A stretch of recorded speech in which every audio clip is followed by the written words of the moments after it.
It's time for a tea-stained brained view of the current version of Automobilista 2. We're going to look at the physics, we're going to talk about the current state of the game, and you're also going to find out why the last update was game-changing. Can you believe it that people subscribe to this channel? God help them. Thanks everyone for using our Fanatec affiliate link in the description and our Moser links in all our links, really appreciated. And here's a big list of people that have failed at life because they support us every month. What is wrong with them? Probably dropped on the head at birth multiple times, it's the only explanation. Unlike Automobilista 2, Reza never stopped working. And they just released an update along with their new Endurance DLC, which has the Le Mans circuit, the Bugatti layout, which is effectively another racetrack, so it's two racetracks, and then they've got the LMDH class of cars, BMW, Cadillac, Porsche, and a bunch of GT3 cars, which they call GT3 Gen 2. They're basically just more GT3 cars. Obviously fantastic, because there's just not enough GT3 cars in sim racing. Now the Le Mans track looks absolutely fantastic, and with it being the Madness engine, you get really great frame rates.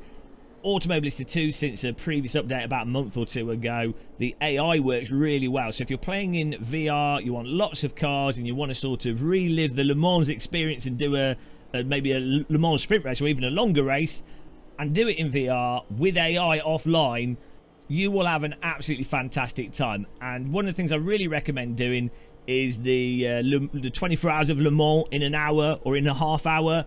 And so you can go from day to night, back to day, slap in some weather slots there. And if you do that in VR, it will absolutely melt your brain. It's a really fun thing to do in sim racing, but obviously in Automobilista 2.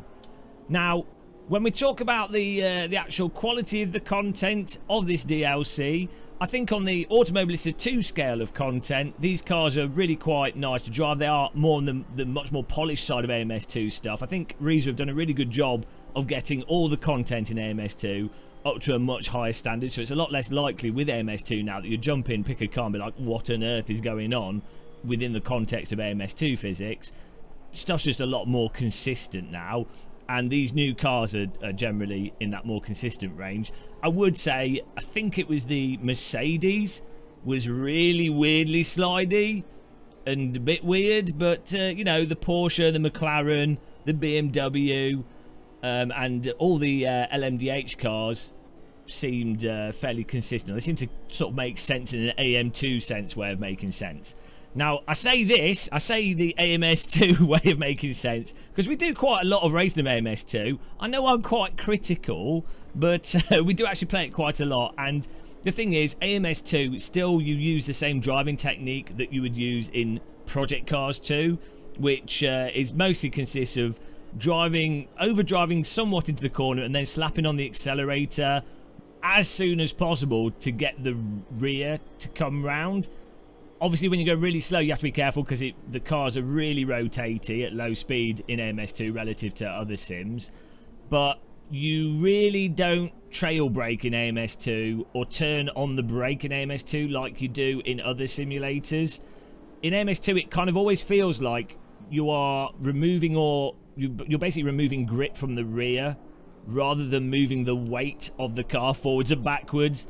And it never feels to me in AMS2, even with different force feedback and even approaching differently, it never feels to me like the front is hooking up into the corner on the brakes or from lift-off oversteer or from being careful with turning. It basically, you want to slide, get into a bit of a slide and then slap the accelerator on and power through. It's kind of like a weird kind of drifty way of driving, though Reza have toned that down and it's got tighter and tighter as they've updated it. The fundamental approach is that Project Cars 2 drift power through the corners, which is not how you drive in any other simulator at all. So if you don't mind that way of driving at the limit in AMS2, then you'll have a fun time. And you might really enjoy that style of driving and you'll love it. But if you're used to sort of trail braking, using the weight of the vehicle and then, you know, balancing between the steering, the accelerator and the brake really subtly and doing things a bit more gently and a bit more progressive, if you're used to that in iRacing, ACR Factor 2, AMS1, the kind of brutal way that you have to approach AMS2 and kind of the lack of trail braking approach might wind you up a little bit. But to be honest, I think a lot of sim racers are really like 4 or 5 seconds off actual track pace for a given sim. So they're nowhere near really properly trail braking, properly balancing on the limit. And I think when you're at that level of skill, you're not really going to notice these differences. And you could probably jump into any sim and you'd be like, oh, they're different, but, well, you know, I'm having a fun time driving. So, you know, this is the thing with sims. You can look at them from different perspectives, different skill levels, and you can see why there's so much argument between who likes what sim and why they like what sim.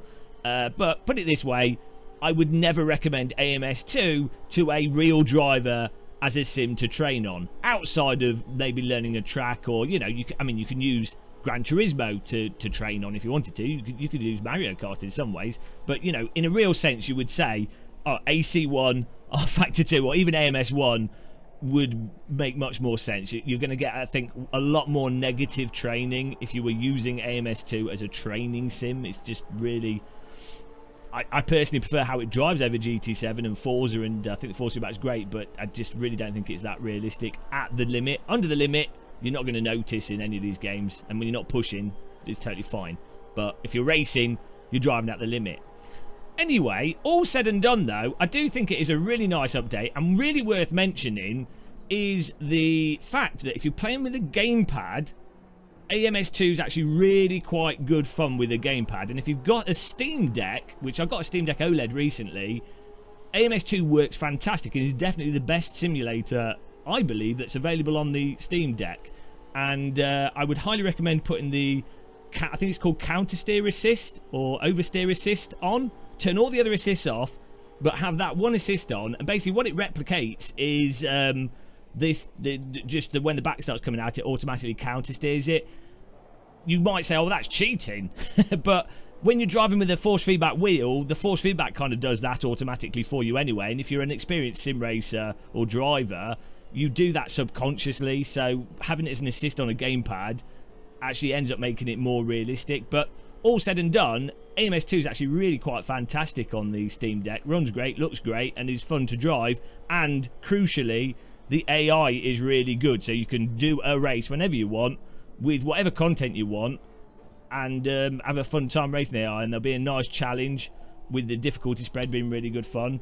So I do think coming into 2024, Automobilista 2 has started to find its niche, and it does make sense, I could say, for a lot of people, specifically and most prominently people that want to race AI, or do, you know, create a quick game with their friends and also put AI into those servers. If you've just got a couple of friends who want to do a quick bash. And I'd say the sort of less competitive, less experienced sim racer, I think it fits in that niche really, really nicely. It's a shame that Automobilista 2 is not on console, because I think it would fit really well and it would stand out compared to Forza and Gran Turismo. It would stand out really well. But if you play a lot of AC1 with like low fuel motorsport, or R-Factor 2 with its ranked servers, or even iRacing, as much as I dislike the iRacing's tire model at the limit, if you play those sims and you're reasonably good at sim racing, I'm not a sim racing god, but I'm like a second off top pace when I practice. If you're at that level, I really think the physics of Automobilista 2 will massively grate on you. On the tarmac, that is. The dirt physics actually stand out to be pretty decent, I found. It seems to make sense. It's like the dirt physics are much better than the road physics in Automobilista 2. But yeah, all told, I do think this is a nice DLC. I think AMS2 fans will be well worth getting it. They've probably already got it. It's game changing, as always. It's always game changing with Automobilista 2, no question about it. Great job by Reza, fantastic update, great DLC. Still need to fix the camera, multiplayer still crashes randomly, and I'm sure the next update will be even more game-changing. At the end of the day, you've only got yourself to blame because you've watched this video for over 9 minutes. If you got this far, type in the comment section, I demand a refund for my time. And we'll see how many people deserve a refund for their time.